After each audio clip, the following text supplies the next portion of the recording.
Nahuhuli ka na kung hindi ka pa kumikita sa social media mo sa ngayon. Yes, tamang narinig mo. Kung hindi ka pa kumikita sa social media mo ngayon, tuturuan kita kung paano ka kumikita.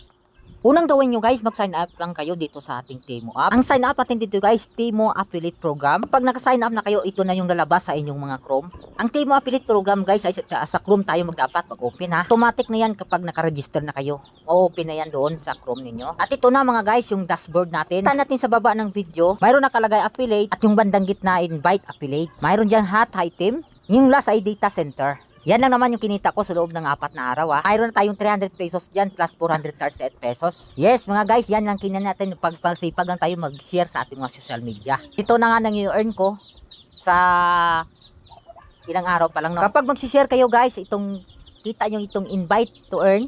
Yan, pindutin nyo yan. Automatic na yan. Magkakape po yan. At siyempre kapag ma-invite kayo, yan yung nilabas sa inyo kapag mayroon na kayong na-invite, no? At dito naman tayo guys, kapag mag-share tayo, pindutin na natin yung hot item sa ibaba. At siyempre dyan tayo pupunta sa mga product. Kita yung dyan yung mayroong share item. At sa kilid mayroong nakalagay na pick, no? Pipili lang tayo dyan ng mga item guys. Yung pick guys, kapag pinundit natin yan, doon yan mapupunta sa taas. Ayan, para yung pipiliin nating mga produkto dyan, ay may isa na lang siya, isang share lang doon sa ating mga social media. Pindutin na natin yung copy. At pwede na natin i-share sa ating social media mga guys ha. At siyempre lalabas muna tayo, punta tayo ng Facebook. At ito yung aking account. Ronel Construction, mayroon na tayong 260,000 followers dyan ha. Sa hindi pa nakapalo guys, magpalo na. At siyempre dito tayo mag-share sa Ronel Mix Movie Entertainment natin mga guys. At siyempre marami tayong Facebook page. Ay aba siyempre din naman ay marami tayong pag-share dito. Guys, pipili lang tayo ng picture ng screenshot natin kanina. At siyempre para hindi tayo magpa-violation, kailangan natin i-crop yan ha. Pipili tayo dito guys ng isa. Ayan, pipili tayo ng isa dito ha. Ayan. Ayan na siya guys. So, pindutin lamang natin yung edit.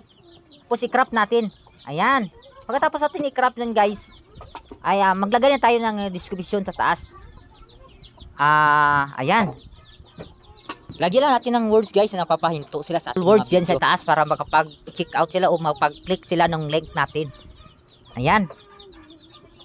Ayan guys. Ilalagay natin yung guys, yung nakopy natin kanina na nakopy natin na link. At pwede natin itong i-post. Guys, pagkatapos ma-post yan guys, pwede natin yan ilagay sa comment section. Ayan lang guys ha, for today's video. At kung may katanungan kayo, ma-comment lang sa baba. At huwag kalimutan guys, paki-share naman ng video natin.